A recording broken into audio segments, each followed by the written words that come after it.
Before we begin the story, let us know where you're watching from by leaving a comment below. If you enjoy this video, don't forget to like and subscribe. Have a wonderful day. Enjoy the story, everyone.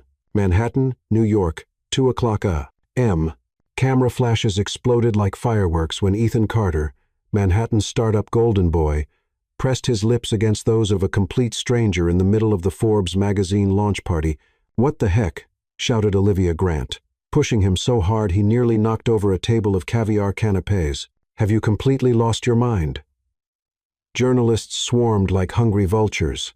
Ethan grabbed her arm, whispering desperately, "Please, just pretend we're dating for 5 minutes. My ex is over there with that Wall Street jerk, and I—" Olivia crossed her arms, her green eyes sparkling with rage. She looked stunning, even when furious, in that red dress that hugged her curves perfectly, auburn hair escaping from an elegant updo. "Because I'll pay you $10,000. Olivia stopped breathing for a second. $10,000 would cover 3 months' rent on her tiny Queens apartment, plus student loan payments that kept her awake at night. "Ethan! Ethan!" The reporter shouted. "Who's the mystery girl? Is this your new girlfriend?" "Darn, darn, darn," Ethan muttered, running his hand through his disheveled blonde hair. At 29, he was the youngest CEO to appear on Forbes's cover, but right now, he looked like a 1-2-year-old who'd broken the neighbor's window. Olivia looked around. There were at least 15 photographers, 3 television cameras, and what appeared to be half of New York's business elite watching the drama unfold.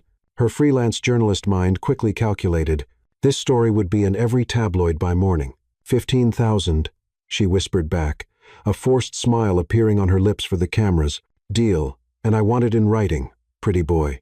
Ethan blinked, surprised by her cleverness. Most women he met at parties like this were spoiled heiresses or fame-seeking influencers. This girl had fire in her eyes, and a Queen's accent that cut through all that Manhattan pretension. "Olivia Grant, New York Tribune." She introduced herself to the reporters, extending her hand like a queen greeting subjects. "And yes, Ethan and I are exploring a romantic connection." Cameras went wild. "How did you two meet?" shouted a blonde reporter from page 6. Olivia looked at Ethan, who seemed like a deer in headlights. Typical rich men always expected other people to clean up their messes. Actually, Olivia smiled sweetly, linking her arm through Ethan's. "We met when he spilled coffee on my laptop at Starbucks last month. He's been trying to make it up to me ever since." "That's surprisingly accurate," Ethan murmured, impressed. "I'm good at improv, sweetheart," she whispered back, squeezing his arm hard enough to leave a mark. "Now, smile like you're madly in love with me, because tomorrow morning this is going to be front-page news." And she was right. By 6 o'clock a.m., Kissgate was trending on Twitter with over 2 million TikTok views, and wild speculation about the identity of the mysterious redhead who had captured the heart of New York's most eligible bachelor. Olivia woke up to 47 missed calls, 238 text messages, and the terrible feeling that she'd just dove headfirst into the kind of mess that could ruin her journalism career forever. But $15,000 was $15,000, and secretly, she could still taste his lips. Olivia's phone buzzed for the 67th time as she stumbled into her favorite coffee shop in Astoria, wearing yesterday's wrinkled dress and sunglasses that couldn't hide her exhaustion. The barista, Marco,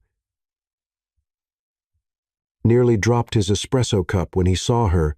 "Holy cannoli, Olivia. You're all over the internet." Marco waved his phone excitedly. "Look. Page 6 has you as their front story. Mystery woman steals heart of tech billionaire." "He's not a billionaire," Olivia mumbled, ordering her usual triple shot. "And I didn't steal anything except maybe my dignity."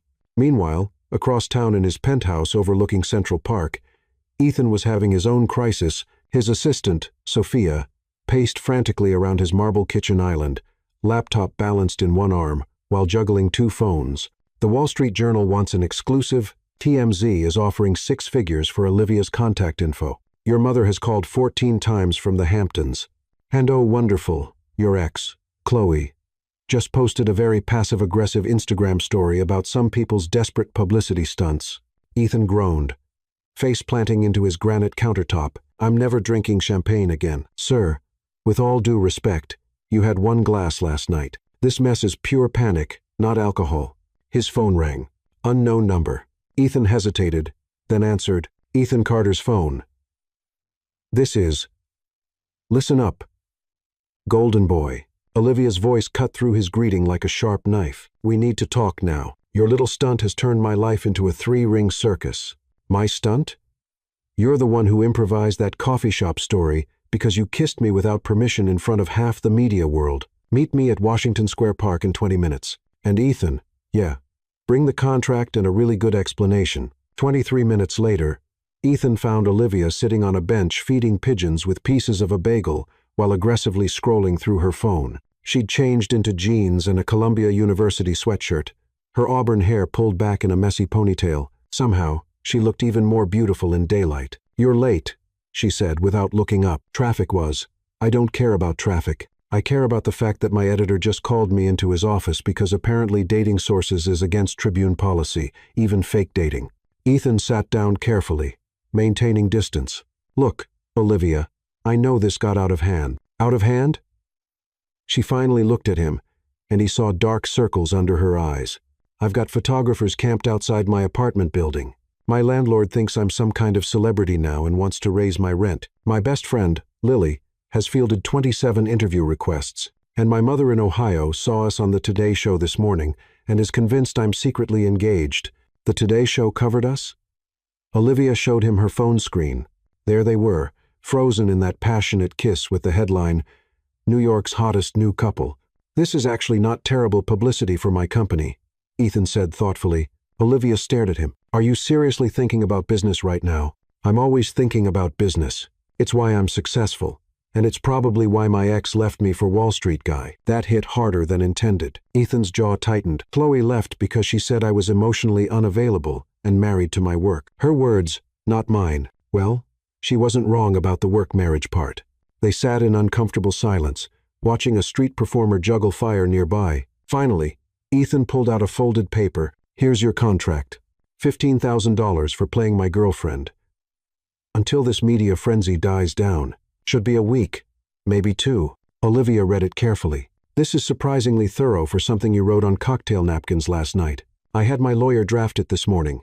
Sophia found your address through the Tribune staff directory. That's mildly terrifying and impressive. I prefer efficient. Olivia looked at the contract, then at Ethan, then at the contract again. $15,000 would solve so many problems, but something about his clinical approach bothered her. I have conditions. First, no more surprise kisses. If we're doing this, we communicate everything. Agreed. Second, I get to write an exclusive behind-the-scenes piece about fake dating a CEO when this is over. Anonymous, of course, but it'll be great material. Ethan considered this. As long as you don't make me look like a complete jerk, I'll only make you look like a partial jerk. Final condition. We do this my way. I grew up in Queens. I know how to handle a media circus. Your trust fund boy approach clearly doesn't work. I didn't have a trust fund, Ethan protested. I built my company from nothing. Sure, golden boy. And I'm secretly a Kennedy. Despite himself, Ethan smiled. Olivia had this way of cutting through his defenses that was both infuriating and refreshing. So, we have a deal? He asked, extending his hand. Olivia shook it firmly. Deal. But Ethan? Yeah? Next time you need a fake girlfriend, maybe try asking before you kiss. It's called consent, and it's very trendy these days. As they walked away in opposite directions, neither noticed the photographer with the telephoto lens who'd captured their entire conversation from behind a hot dog cart. By evening, the headlines would read, Lovers Quarrel or Business Meeting, Ethan and Olivia's Secret Park Rendezvous. The game was just beginning. 3 days later, Olivia stood in front of Ethan's closet, which was roughly the size of her entire apartment, holding up 2 ties like she was defusing a bomb. Navy or charcoal? She asked, studying his reflection in the full-length mirror as he buttoned his crisp white shirt. Does it matter? It's just lunch with my business partners. Ethan Carter. We are about to walk into Le Bernardin, where there will be at least 6 photographers, 3 gossip columnists, and your ex-girlfriend's best friend sitting 2 tables away. Everything matters. Ethan paused, impressed despite himself. How do you know Mia will be there? Because I called the restaurant, pretended to be your assistant, and got the reservation list. Also, Chloe posted on Instagram that she's having lunch with Mia at the most romantic restaurant in NYC today. Basic detective work. Remind me never to underestimate you. Too late for that, golden boy. Olivia had spent the last 3 days transforming herself into Ethan Carter's perfect girlfriend. Gone were her thrift store finds, replaced by a sleek black dress that Ethan's stylist had delivered, along with shoes that cost more than Olivia's monthly grocery budget. Her hair was professionally blown out, her makeup flawless. But something in her eyes suggested she was playing dress-up rather than being herself. "You look beautiful," Ethan said quietly, and for a moment, his usual business facade cracked. "I look expensive. There's a difference. Olivia, save it, we have a performance to give." The ride to Le Bernardin in Ethan's Tesla was tense. Olivia scrolled through her phone, coaching him on their backstory while he drove through Manhattan traffic. "Remember, we met at that Starbucks on 42nd Street. You spilled your coffee on my laptop, insisted on buying me a new one.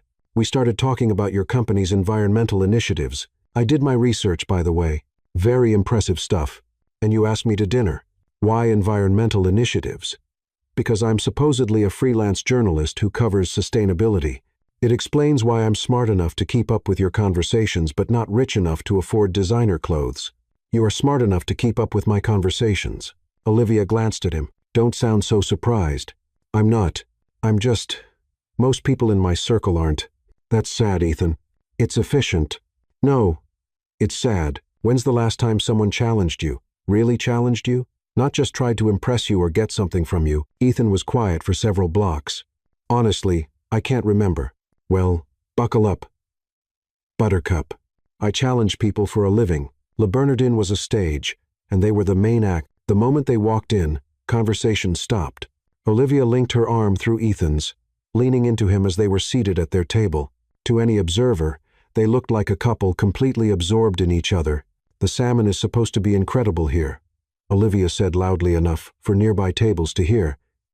Then whispered, "Mia's, at your 2 o'clock. Don't look." "I wasn't going to look." "You were totally going to look." Men always look. Their business lunch was with Ethan's mentor, David Lee, a seasoned venture capitalist who'd funded Ethan's first startup. David arrived with his wife, Susan, who immediately zeroed in on Olivia with the predatory interest of someone who collected social information like baseball cards. "So, Olivia, Ethan tells us you're a journalist." Susan smiled with shark-like precision. "How refreshing. Most of the girls Ethan dates are in, what do you call it? Influencer marketing." Olivia caught Ethan's slight wince. Chloe had been an influencer. "I prefer storytelling to self-promotion," Olivia replied smoothly. "Though I suppose we're all selling something, aren't we?" "How philosophical," David laughed. "Ethan, I like this one. She's got spine." "She certainly does," Ethan said, and when he looked at Olivia, there was something genuine in his expression that made her stomach flutter unexpectedly. The lunch progressed beautifully. Olivia charmed David with questions about his early investments, made Susan laugh with stories about disastrous interview experiences, and played the role of supportive girlfriend perfectly. She asked intelligent questions about Ethan's business, touched his arm at appropriate moments, and generally gave an Oscar-worthy performance of a woman completely smitten. But it was during dessert that everything shifted. "Ethan's been different lately," David observed, "happier, more present. Usually, during our meetings, I can see his mind running calculations. Today, he keeps looking at you like you might disappear." Olivia felt Ethan's hand find hers under the table. His thumb traced small circles on her palm, and she realized with a jolt that he might not be acting anymore. "She has that effect on people," Ethan said quietly. Their eyes met across the table, and for a heartbeat, Olivia forgot they were performing. The way he was looking at her, like she was something precious he'd stumbled upon accidentally. "Excuse me," a voice interrupted. Mia, Chloe's best friend, appeared beside their table with a smile that could cut glass. "Ethan, what a surprise seeing you here, Mia." Ethan's voice was carefully neutral. "How are you?" "Wonderful. Chloe and I were just talking about how quickly you've moved on. It's been what, 3 weeks since the breakup?" Olivia felt Ethan's hand tense in hers. This was the moment that would define their entire charade. "Actually," Olivia stood up, keeping her voice honey-sweet, "it's been 4 weeks and 2 days. Not that anyone's counting, but Ethan and I have been friends for months before we started dating. Sometimes the best relationships grow from genuine connection rather than, well, whatever works for other people." Mia's smile faltered. "Of course, how wonderful for you both. It really is." Olivia beamed, then leaned down to kiss Ethan's cheek. "Sweetheart, Didn't you say we have that appointment with the wedding planner this afternoon? The lie was so outrageous, so perfectly calculated to send Mia running back to Chloe with explosive gossip that Ethan nearly choked on his wine. Right, he managed. The wedding planner. Mia's eyes widened. Wedding planner? Oh, we're not engaged yet. Olivia waved dismissively, but Ethan's so thoughtful. He wants to scout venues early. He says, when you know, you know. After Mia practically sprinted away, David and Susan were grinning like they'd just witnessed the best entertainment in years. Remind me never to get on your bad side. Susan laughed. Wedding planner? Ethan whispered as they left the restaurant. Trust me. By tonight, Chloe will be losing her mind, wondering if you're about to propose to your rebound girlfriend. It's psychological warfare. You're terrifying. I'm effective. There's a difference. But as they walked to his car, Olivia couldn't shake the feeling that somewhere between the hand-holding and the fake wedding planning, something real had started happening. And that terrified her more than any photographer or gossip columnist ever could, because falling for Ethan Carter wasn't part of their contract. The paparazzi photos from lunch would hit social media within hours. Ethan gazing at Olivia with unmistakable adoration. Olivia's hand resting possessively on his chest. Both of them looking like two people completely, hopelessly in love, which was becoming less of an act and more of a problem every day. Olivia's phone rang at 6:47 a.m. on a Saturday, jolting her awake in her Queens apartment. The caller ID made her stomach drop. Mom, Ohio, Olivia Marie Grant. You have exactly 30 seconds to explain to me why I'm watching my daughter kiss a billionaire on Good Morning America while I'm eating my oatmeal. Olivia groaned, pulling a pillow over her face. He's not a billionaire, Mom. And good morning to you, too. Don't you good morning me, young lady. Martha Thompson called me at 6:30 this morning because she saw you on her grandson's TikTok. TikTok, Olivia? Since when are you on the TikToks? It's just TikTok, not the TikToks, and I'm not exactly on it voluntarily. Is he treating you well? Because your father is already Googling his background. And let me tell you, we found some very interesting articles about his dating history. Olivia sat up, suddenly alert. What kind of articles? The kind that suggests this young man has commitment issues. Olivia, sweetheart, I know you're independent and all that, but maybe you should slow down a bit. This is all happening very fast. If only she knew how fast. Olivia thought miserably. Mom, I promise I'm being careful. Well, you better be. And Olivia, your grandmother wants to know if he's Catholic. Oh, for crying out loud. Language. Olivia Marie. 27 minutes later, Olivia stood outside Ethan's building on the Upper East Side, wearing jeans and a Yankees jersey, carrying a bag of bagels, and what felt like the weight of the world on her shoulders. The doorman, who now recognized her as Mr. Carter's girlfriend, waved her up without calling ahead.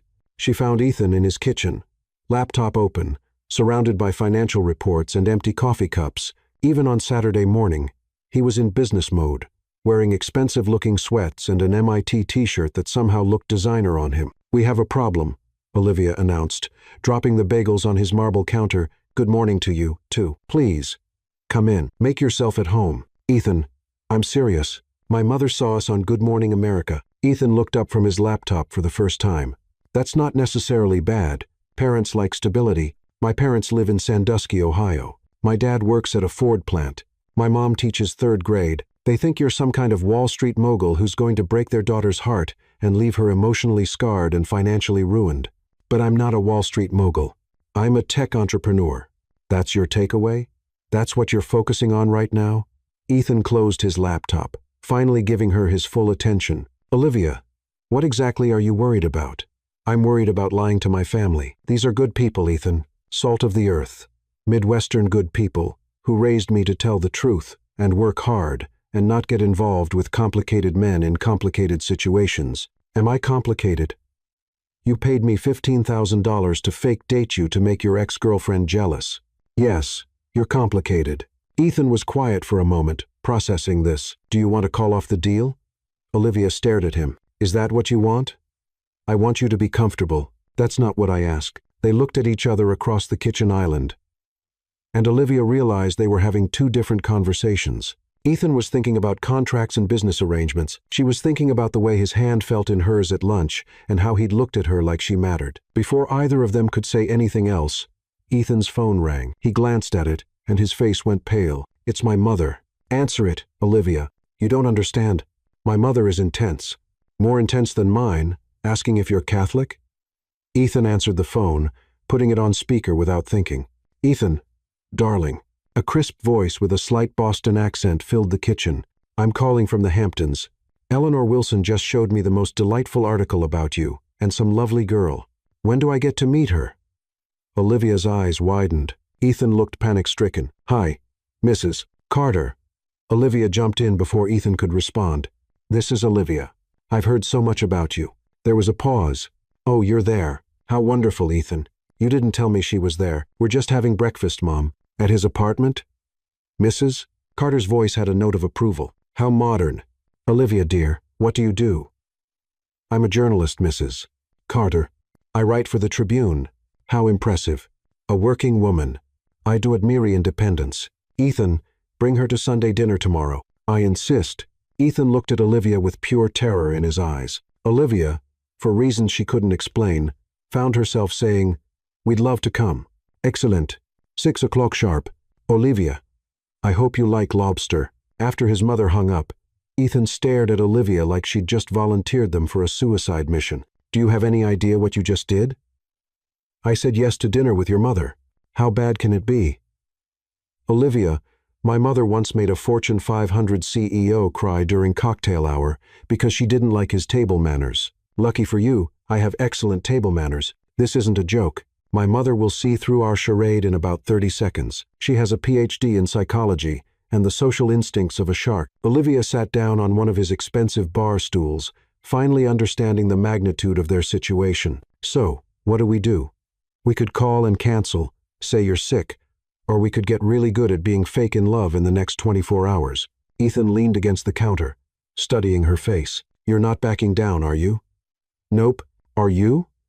This is insanity. This whole thing has been insane from the beginning. But Ethan, I've been thinking about something. What? Your ex-girlfriend? Chloe. Why did you really want to make her jealous? Ethan was quiet for a long time. I guess I wanted to prove that I wasn't as broken as she said I was. What did she say? That I was cold, emotionally unavailable, that I cared more about success than I did about people. Olivia felt something twist in her chest. And you believed her? The evidence was pretty compelling. Ethan, look at me. He met her eyes reluctantly. You're not cold. You're careful. There's a difference, is there? Yes. Cold people don't worry about hurting other people's feelings. You've been walking on eggshells around me for days, making sure I'm comfortable with every aspect of this arrangement. That's just good business. No, that's being considerate. And for the record, Chloe was wrong about something else, too. What? You do care about people. You care so much that you've convinced yourself caring is a weakness.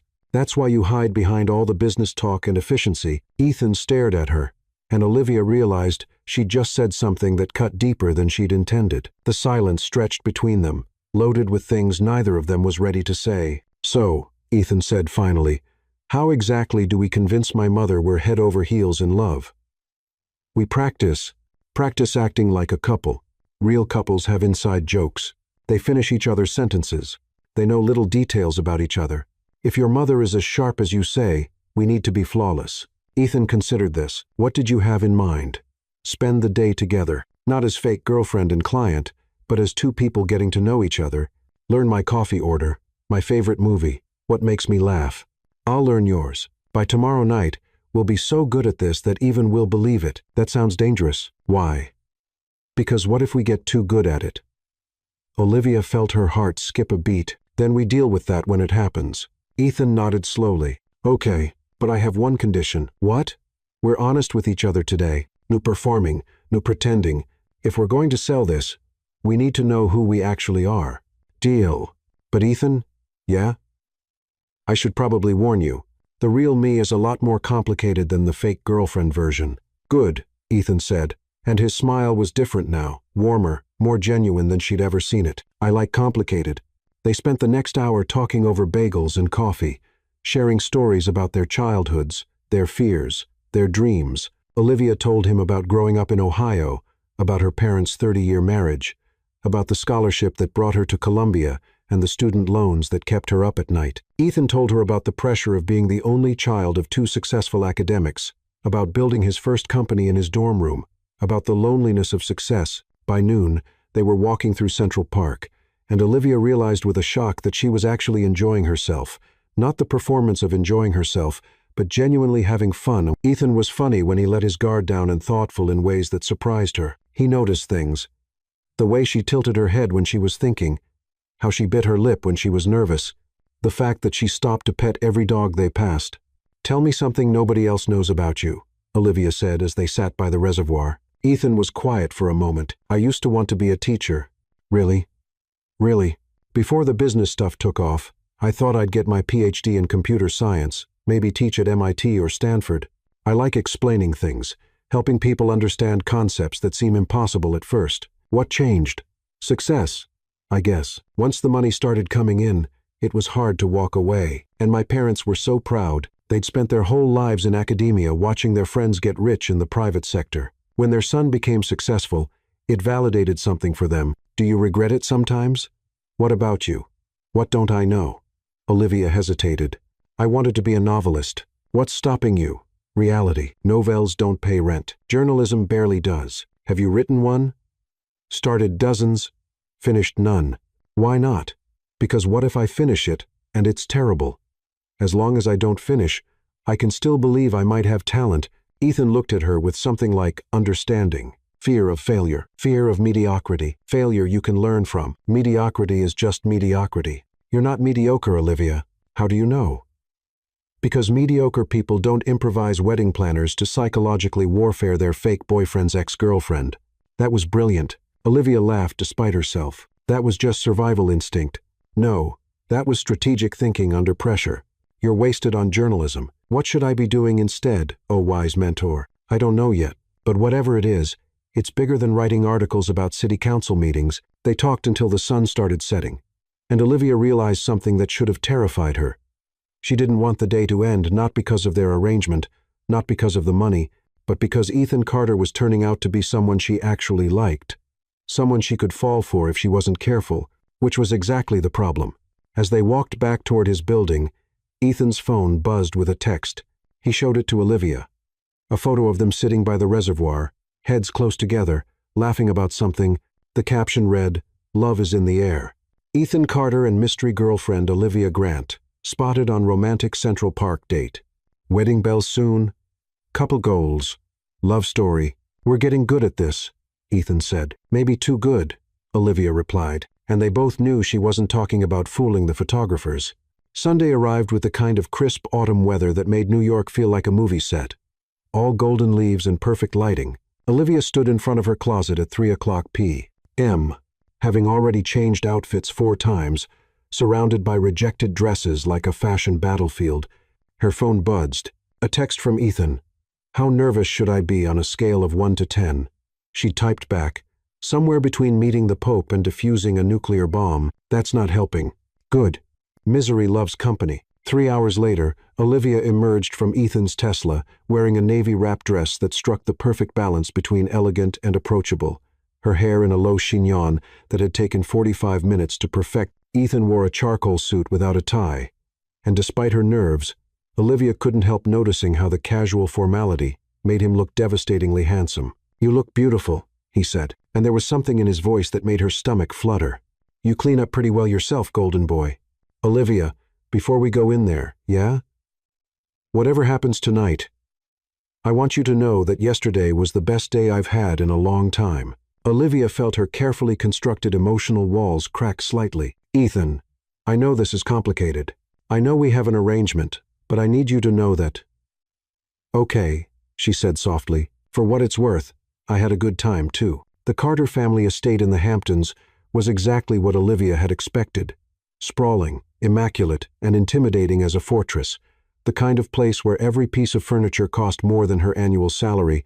As they walked up the stone pathway, Ethan took her hand, and Olivia wasn't sure if it was for the performance or for moral support. "Remember," he whispered, "my mother will try to separate us at some point to interrogate you alone. It's her signature move. Noted. What's she like when she's not being intimidating?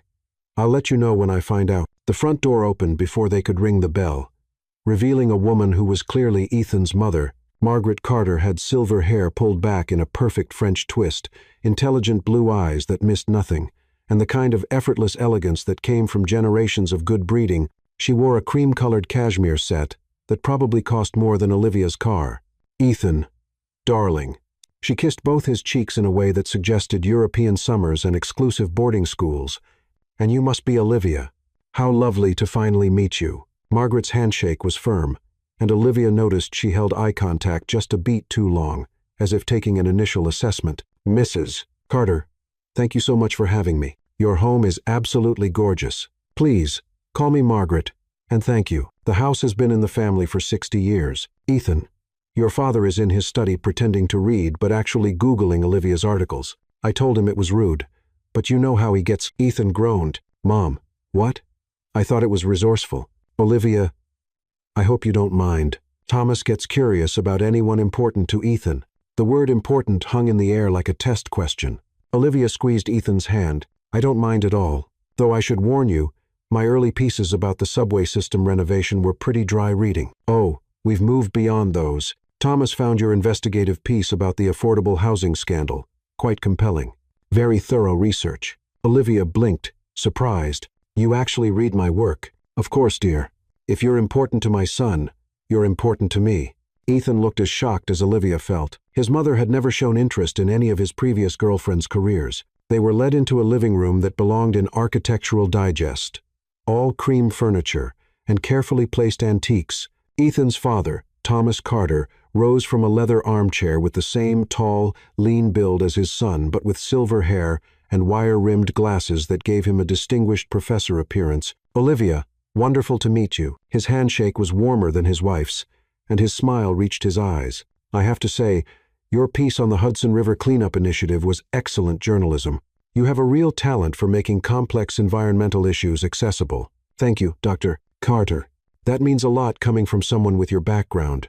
Ethan shot her a questioning look. Olivia had done her homework, too. "Please, call me Thomas." "Ethan, you didn't tell us Olivia knew about my environmental policy work." "There's a lot Ethan doesn't tell us," Margaret said with a meaningful look at her son, "which is why I'm so delighted to finally meet someone who's clearly captured his attention so completely." Dinner was served in a dining room with a view of the ocean, and Olivia had to admit the lobster was exceptional. The conversation flowed surprisingly easily. Thomas asked thoughtful questions about her journalism. Margaret shared stories about her work with various charitable foundations, and Ethan seemed to relax as the evening progressed. "So, Olivia," Margaret said as they finished the main course, "how did you and Ethan really meet?"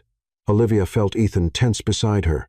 "The coffee shop story, like we mentioned." "Oh, I'm sure that's the story you tell everyone, but I'm curious about the real story.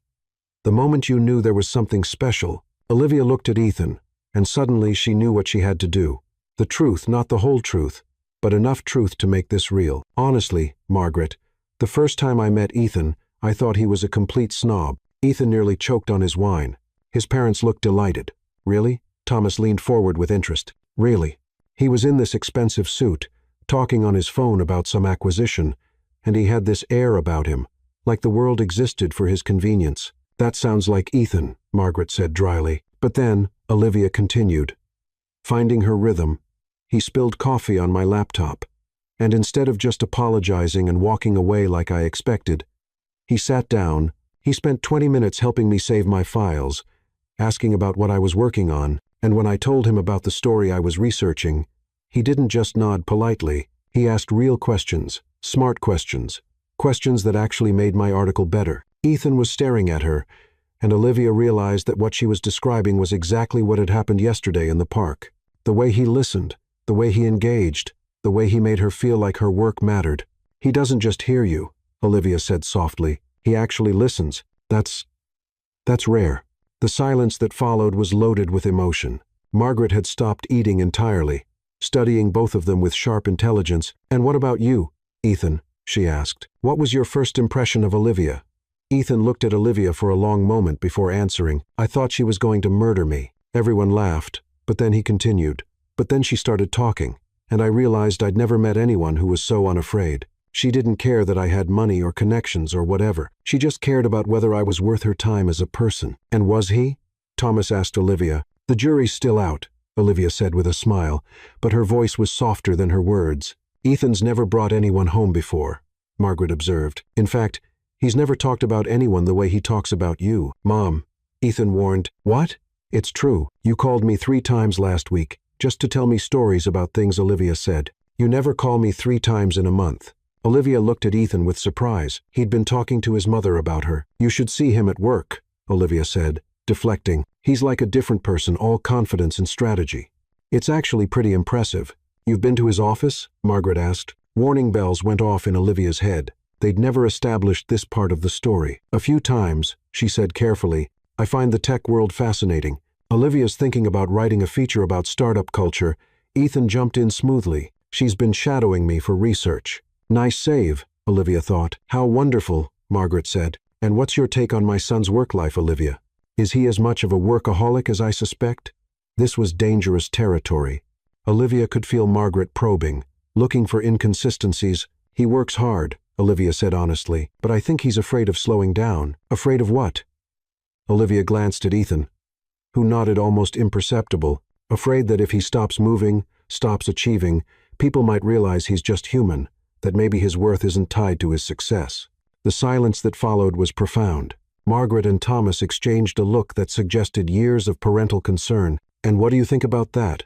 Margaret asked gently. I think, Olivia said, looking directly at Ethan, that the people who matter don't love you because of what you achieve. They love you because of who you are when nobody's watching, when you're just yourself. Ethan's eyes were intense, and Olivia realized she'd just said something that cut to the heart of who he really was. Well, Margaret said finally, I can see why Ethan is smitten. After dinner, Margaret insisted on showing Olivia the garden, while Ethan helped his father with something in the study. Olivia knew this was the interrogation Ethan had warned her about, but surprisingly, she wasn't nervous anymore. Olivia, can I speak frankly? Margaret asked as they walked among perfectly manicured rose bushes. Please. Ethan has dated many women over the years. Beautiful women, accomplished women, women who looked perfect on paper. But I've never seen him look at anyone the way he looks at you. Olivia's heart skipped. How does he look at me? Like you're a miracle he's afraid he doesn't deserve. Margaret, I know my son, Olivia. He's brilliant. He's successful.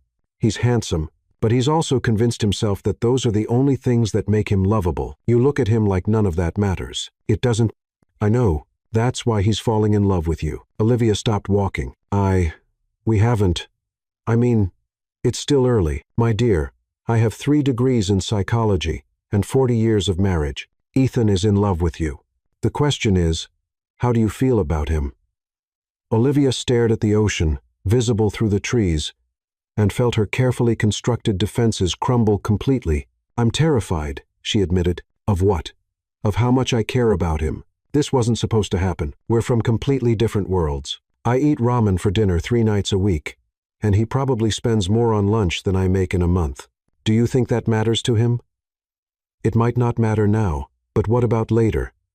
What happens when the novelty wears off and he realizes I don't fit in his world? Margaret was quiet for a moment. Can I tell you something about Ethan's father? Olivia nodded. When I met Thomas, I was a graduate student living on scholarship, money, and instant coffee. He was already a professor, published, established. Everyone said we were from different worlds, too. What happened? We built a new world together. That's what love does, Olivia. It doesn't force you to fit into someone else's life. It creates space for something neither of you had before. They walked in comfortable silence for a few minutes before Margaret spoke again. Ethan needs someone who challenges him, someone who sees him as more than his achievements. You do that? How do you know? Because in the 3 hours you've been here, I've seen my son laugh more than he has in the past year. Because when you talk, he stops thinking about business and starts thinking about you. And because when you described how you met, you didn't talk about his money or his success, you talked about his character. Olivia felt tears threatening. Margaret, I need to tell you something. What, dear? We're not. This is complicated. Margaret smiled. Olivia, I've been married for 37 years.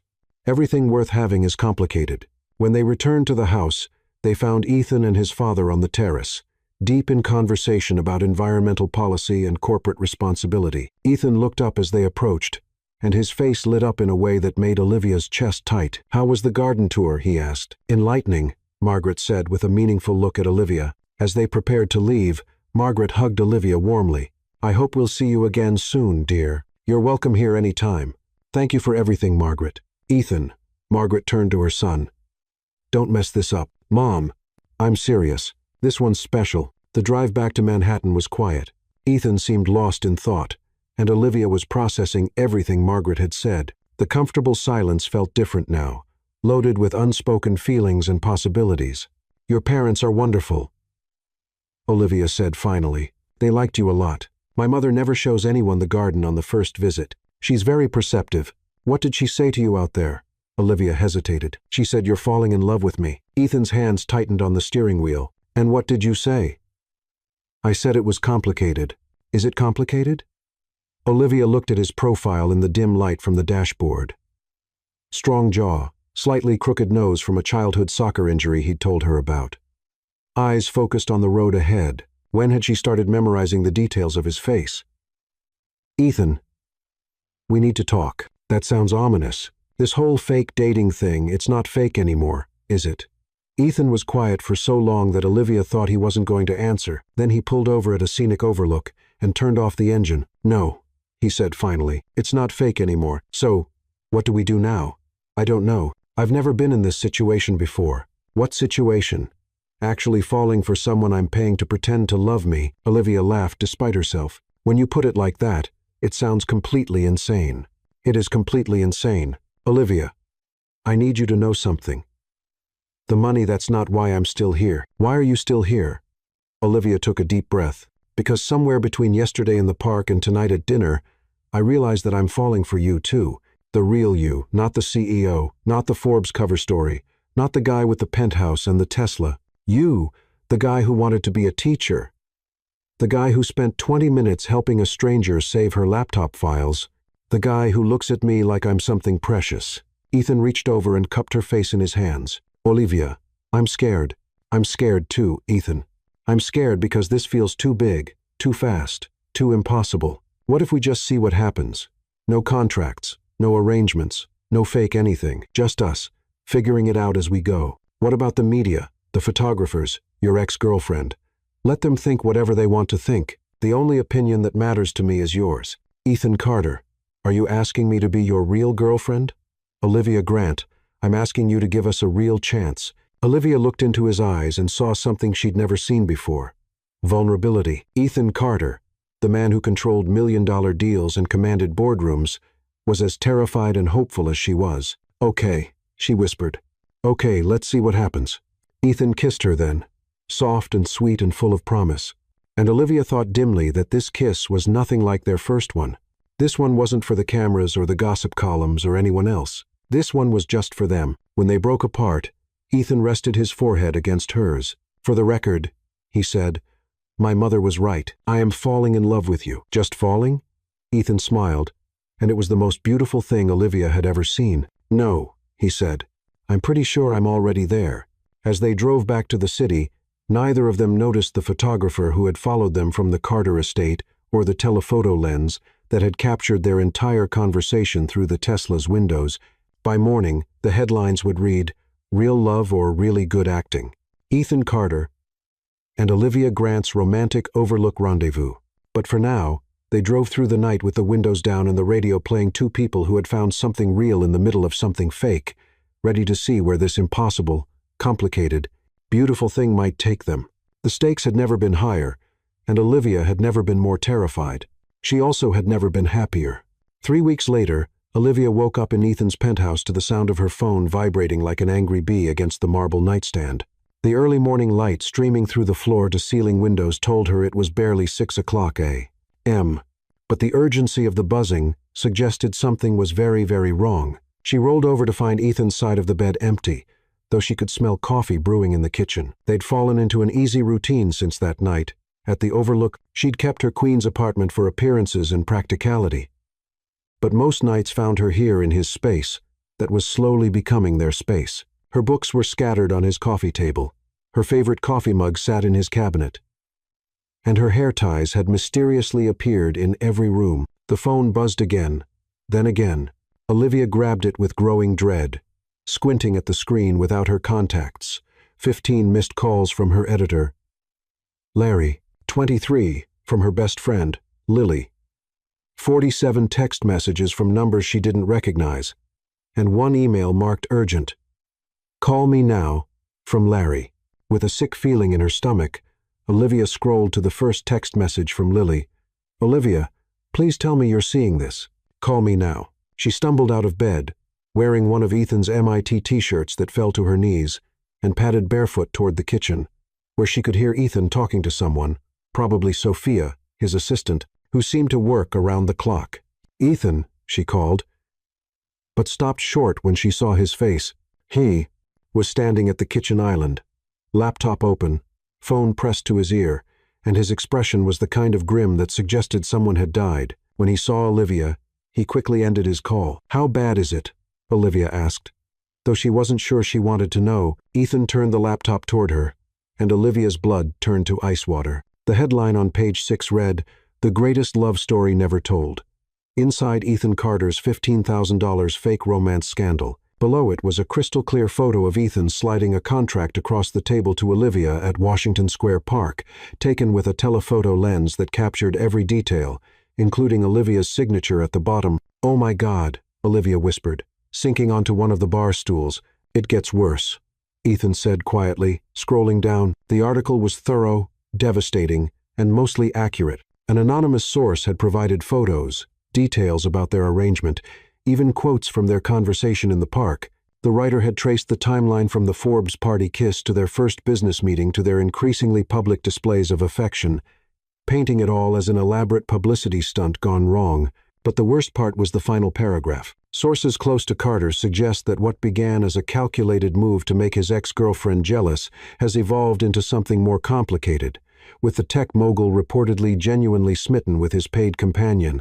Grant, a struggling freelance journalist, has been unavailable for comment. The question remains, when love is literally bought and paid for, can it ever be real? Olivia felt like she might throw up. "Ethan, I swear to you, I didn't leak this. I know you didn't. How do you know? Because you'd never write something this badly, and because I trust you." Olivia looked up at him, surprised by the certainty in his voice, even as her phone continued its angry buzzing. "Who do you think did it?" Before Ethan could answer, his doorman's voice came through the intercom. "Mr. Carter, there are approximately 30 reporters in the lobby, and more gathering outside. Should I? Don't let anyone up, Marcus. Thank you." Ethan ran both hands through his hair, and Olivia noticed he was already dressed in a suit despite the early hour. "I have to go into damage control mode," he said. "My board is having an emergency meeting in 2 hours. This kind of scandal, it could affect our upcoming IPO, investor confidence, everything. Ethan, I'm so sorry. This is all my fault." "No, it's not. I kissed you, remember? I started this whole mess." Olivia's phone rang again. This time it was Larry, her editor. "I should take this," she said reluctantly. "Olivia?" Larry's voice was loud enough for Ethan to hear. "Where the hell are you? I've got reporters calling me, asking if the Tribune knew about your arrangement with Carter. Did you declare this relationship when you pitched that startup culture story? Because if you didn't, Larry, I can explain." "Explain, Olivia." "You took money to fake date someone, and then wrote about startup culture for us, while allegedly sleeping with a CEO. Do you have any idea how this looks for the paper?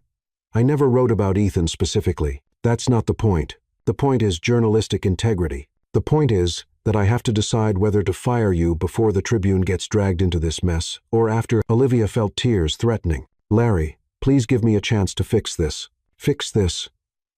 "Olivia, this isn't a typo or a missed deadline. This is a career-ending scandal. I'm sorry, but I have to protect the paper. Your press credentials are suspended pending a full investigation." The line went dead. Ethan had been listening to the entire conversation. "Olivia, I'm sorry. I'll call him. Explain that you were just what? Taking money to lie? Because that's exactly what I was doing. That's not how it ended up. It doesn't matter how it ended up, Ethan. It matters how it started. And it started with me agreeing to deceive people for money." Olivia's phone buzzed with a text from her mother.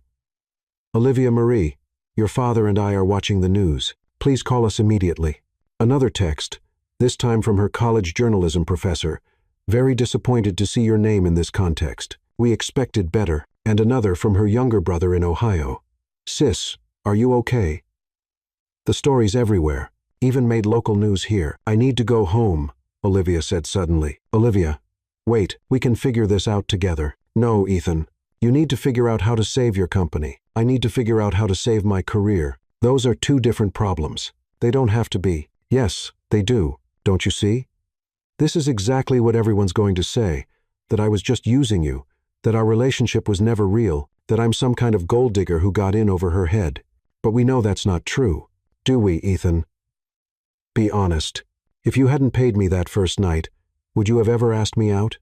If we'd met at a coffee shop like normal people, would Ethan Carter have given Olivia Grant from Queens a second glance? Ethan was quiet for a long moment, and Olivia knew she'd hit on something he'd been thinking about, too. I don't know, he said finally, but I know that what we have now is real. Is it? Or is it just Stockholm Syndrome with better thread count? Before Ethan could respond, Olivia's phone rang again. This time, it was Lily. I have to take this, Olivia said, walking toward the bedroom. Olivia, where are you? Lily's voice was frantic. There are reporters outside your apartment. Mrs. Wong called me because they were asking her about you. Mrs. Wong was Olivia's elderly neighbor who always brought her soup when she was sick. What did she tell them? That you're a lovely girl who works too hard and deserves privacy. But Olivia, they're digging into everything. I saw a reporter at Columbia asking questions about your student loans, your scholarship status, even your dating history. Olivia sat down heavily on Ethan's bed. This is a nightmare. It doesn't have to be. Olivia, I read the article. Yeah, it's bad.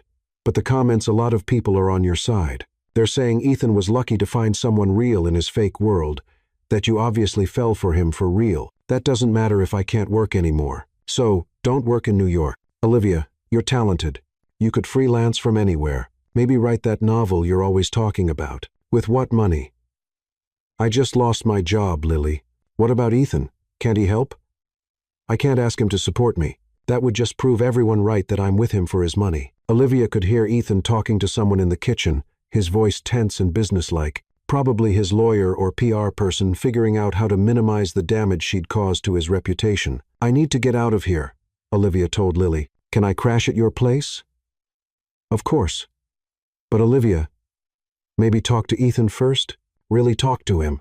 After Lily hung up, Olivia sat in the quiet bedroom, looking around at the space that had started to feel like home. Ethan's watch on the nightstand next to her earrings, his business books mixed with her novels on the shelf. The framed photo from his parents' house that Margaret had insisted on taking, the two of them laughing at something his father had said. Looking ridiculously happy, she was still staring at the photo when Ethan appeared in the doorway. Sophia managed to push my board meeting to this afternoon, he said. We have some time to figure out our strategy. Our strategy for dealing with this together? Olivia turned to face him. Ethan, there is no our strategy. There's your strategy for saving your business, and my strategy for salvaging what's left of my career. And those strategies probably don't align. What are you saying? I'm saying maybe we should stop pretending this can work. Ethan looked like she'd slapped him. You want to break up? I want to be realistic. Look at this objectively, Ethan. We're from completely different worlds. This scandal proves that I'm a liability to you now. That's not true, isn't it? Your board is having emergency meetings because of me. Your IPO could be affected because of me. Your reputation. I don't care about my reputation. You should. It's your livelihood. Olivia, you're my what? Your what, Ethan? Your girlfriend you paid $15,000 to acquire? Your charity case from Queens who got in over her head? Your midlife crisis? You're the woman I'm in love with. The words hung in the air between them, raw and honest and terrifying. Olivia felt her carefully constructed arguments crumble. Ethan, I know this is complicated. I know the timing is awful, and the circumstances are insane. But Olivia, I need you to know that what I feel for you has nothing to do with any contract or arrangement. It has to do with the way you challenge me and make me laugh, and see the world differently. It has to do with the fact that you're the first person in years who's made me want to be better, not just more successful. Olivia felt tears spilling over. But what if it's not enough? What if love isn't enough to overcome all this? Then we'll figure it out together. Ethan, your whole world is watching. The media, your investors, your competitors, everyone's going to be looking for signs that this relationship is fake, that I'm using you, that you're making poor business decisions because you're thinking with your heart instead of your head. Let them look. You say that now, but what about when it affects your company? What about when investors start pulling out because they think you're distracted or compromised? Ethan was quiet for a long moment, and Olivia could see him processing the weight of what she was saying. Are you asking me to choose between you and my company? I'm asking you to be realistic about what this relationship costs you, and what about what it gives me? Before Olivia could answer, Ethan's phone rang. He glanced at it and grimaced. It's my head of PR. I have to take this.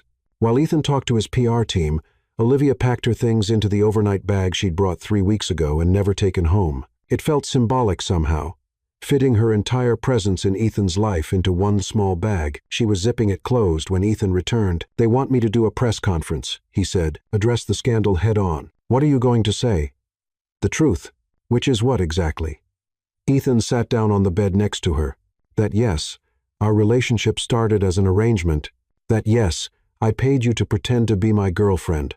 But that what we have now is real. And I don't care who knows it. Olivia felt her heart breaking and soaring at the same time. Ethan, you can't do that. Why not? Because it'll ruin you. Your investors, your board, the business world, they'll see you as someone who makes emotional decisions over logical ones. It'll follow you forever. Then what do you suggest? Olivia took a shaky breath. Tell them it was all fake, all of it. That you hired me for publicity and it got out of hand. That you're ending the arrangement immediately and focusing on your business. And throw you under the bus? Better one of us than both of us. Olivia, I'm not going to destroy your reputation to save mine.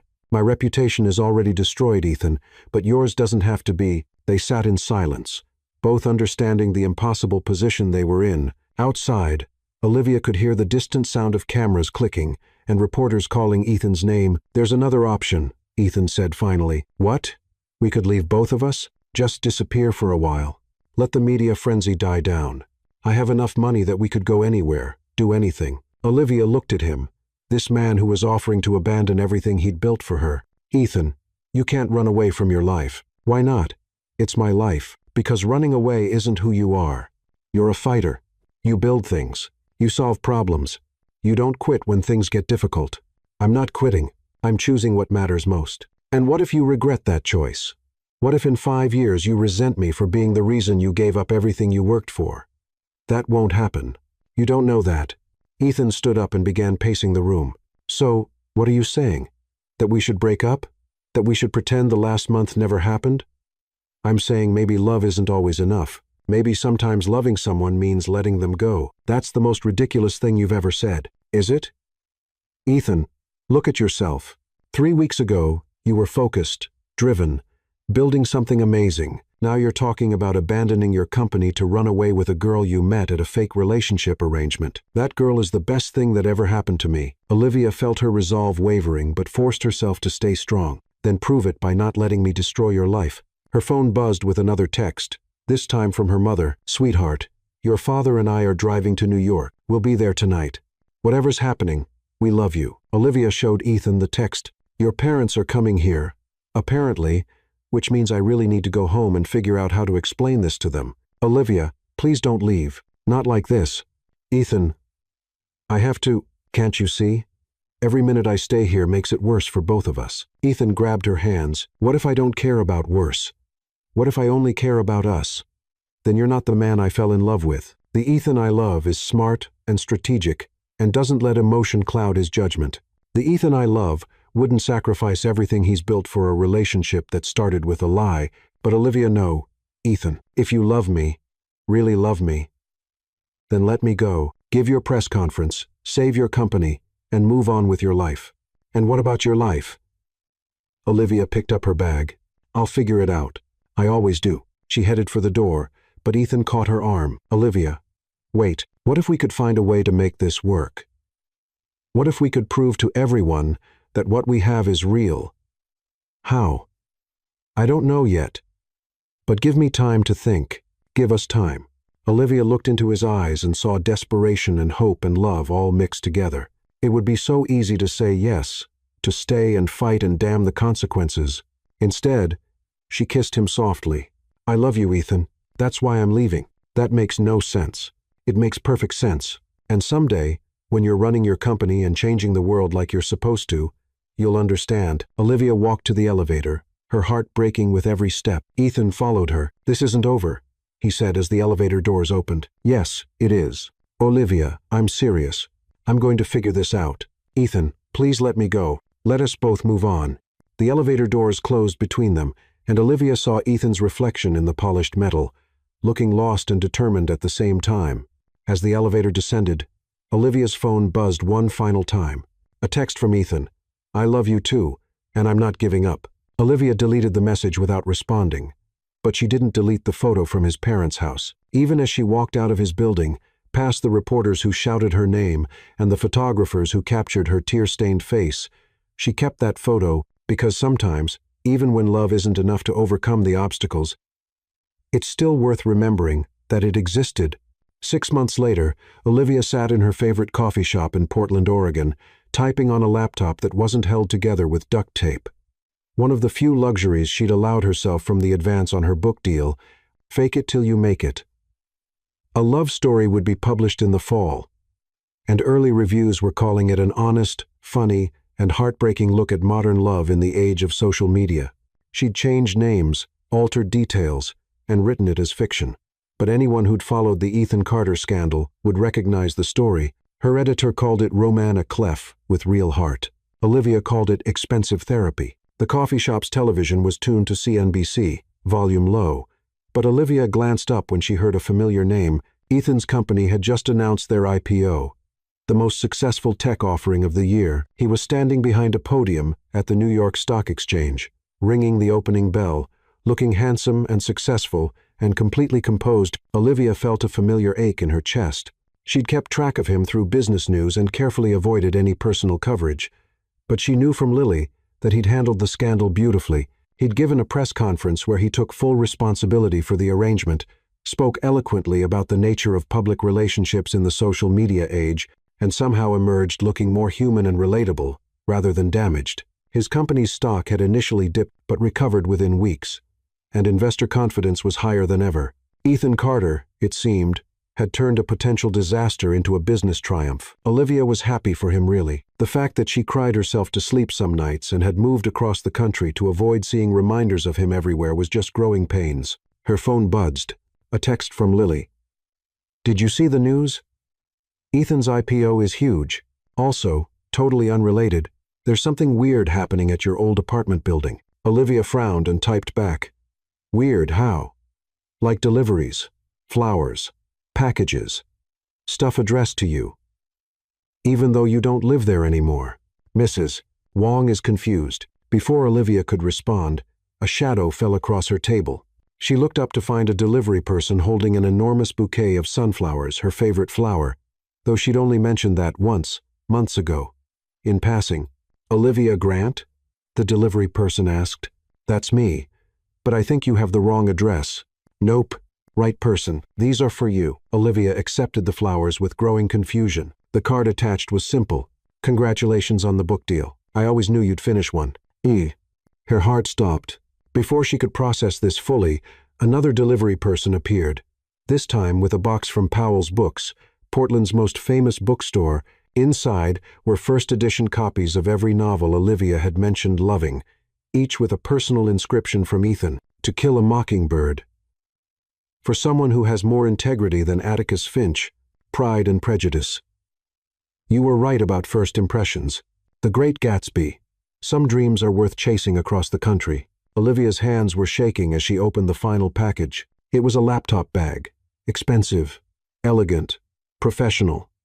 The kind a successful author might carry. Inside was a note. "Olivia, I know you hate grand gestures, but I never was good at following your advice. I've spent 6 months trying to forget you and figure out how to live without you. I've been spectacularly unsuccessful at both. I know you moved to Portland for a fresh start, and I respect that. But I also know that some things are worth fighting for, even when the odds are terrible and the timing is wrong and everyone thinks you're crazy. I'm in Portland. I have a proposal for you, not that kind of proposal yet, but a business proposal, a real one with contracts and everything.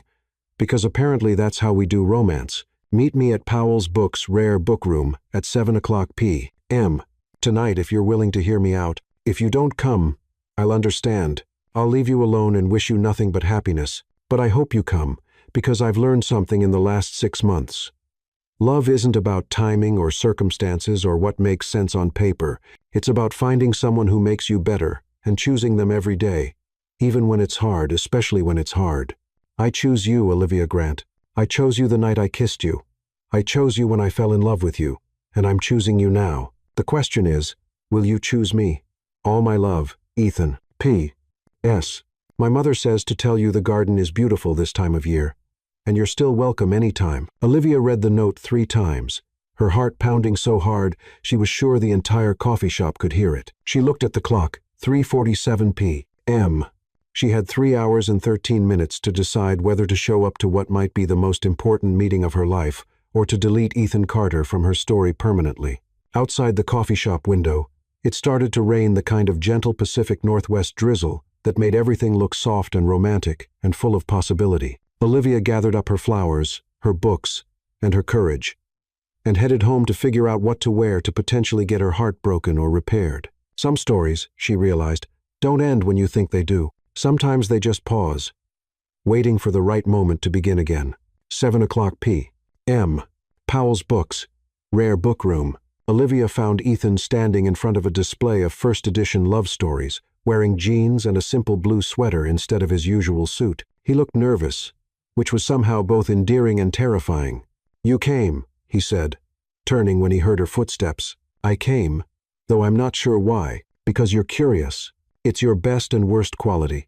Olivia couldn't help smiling. "What's this business proposal, Ethan?"